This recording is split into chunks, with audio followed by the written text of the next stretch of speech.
Coming up on this edition of Carolina Insider, those searching for Apple products will soon find help a little closer to home. See how students celebrated National Park Week on and off campus. But first, I hate what's going on because they've built their businesses, they've put a lot of money into them. 5 Points Business reacts to the current liquor license suspensions for several bars in the area.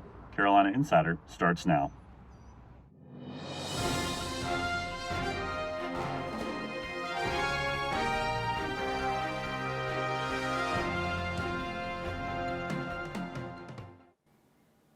Hello, and thank you for joining us. I'm Lawson Estridge. Our top story today, in the wake of a national reckoning on policing, Columbia's police department pledges to increase the number of women police officers on its force. Data shows that female officers use less excessive force and are involved in fewer complaints than their male counterparts. Columbia joins other police departments across the country, including New York City and Las Vegas, in signing on to the new 30 for 30 initiative. Under the initiative, CPD pledges to have women account for 30% of its recruiting classes by the year 2030. Students headed down to 5 Points this weekend will have fewer options available to choose from. That's because 3 of their favorite bars are closed. Pavlov's, Breakers, and Moosehead Saloon have all had their liquor licenses pulled in recent weeks. According to Watch Fox, Pavlov's and Moosehead suspensions are only temporary, while Breakers' license has been effectively terminated. Critics have taken aim at the ongoing burden on law enforcement and underage drinking. The state's Department of Revenue has filed a motion that has stopped the bars from operating while awaiting hearings on the matter. Longtime local shoe store owner Kelly Taver says this issue doesn't look good for area bars. I hate what's going on because they've built their businesses, they've put a lot of money into them, and they've been around for a long time, some of them. We don't know when the Department of Revenue hearings are scheduled, but what we do know, Moosehead Saloon is the first bar to place a for sale sign in the window. While these 5 Points bars may be closing, Columbia is gearing up to open its first official Apple retail store. Construction has begun at the corner of College and Sumter Streets in the Burns building. The store will be called the Gamecock iHub. It will be the second official Apple store in the country run exclusively by students and faculty. The store will only be open to current and former Gamecocks. The store is scheduled to hold a soft opening in mid-May. Something new is coming to the Sandhills area too. Richland County has put its final touches on the Rediscover Sandhills plan after nearly 3 years of planning.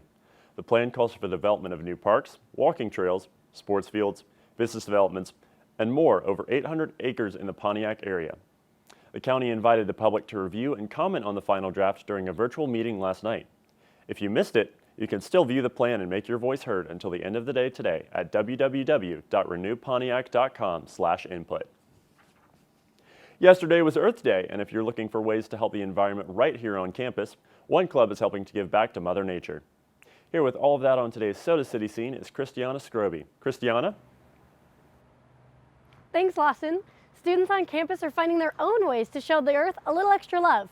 The Sierra Club Student Coalition planned a week's worth of opportunities for students to get involved and learn more about biodiversity, conservation, and disinvestment. Yesterday, students hosted a flea market featuring student artists as well as second-hand vendors to encourage local purchasing initiatives.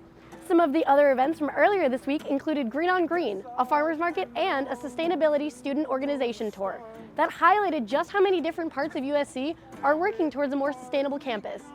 The Sierra Club and Sustainable Carolina also hosted a nature walk to teach students about the assorted biodiversity right here on our own campus. For anyone looking to learn more about USC moving away from fossil fuels, the Sierra Club will be hosting Zoom seminars this Friday and next Friday from 5 to 6 p.m. The link can be found on their Instagram at USC_SCSC. Back to you, Lawson. Thanks, Christiana. Finally today, USC is gearing up to host a weekend full of sports here at home. Gamecock football holds its Garnet and Black spring game Sunday at 2 p.m. at Williams-Brice Stadium. The game was originally supposed to take place on Saturday, but was pushed back due to weather. The game is open to the public, and capacity has recently been increased to 15,000 fans. Gamecock baseball opened up its series against number 1 Arkansas last night at Founders Park to an increased capacity crowd.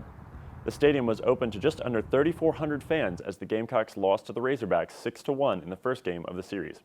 Also, due to expected bad weather, you can catch the second and third games today as a doubleheader with games at 2 p.m. and 7 p.m. That's it for this edition of Carolina Insider, a student production here in the Kennedy Greenhouse studio in the School of Journalism and Mass Communications. Thank you for joining us. We'll see you back here next Thursday.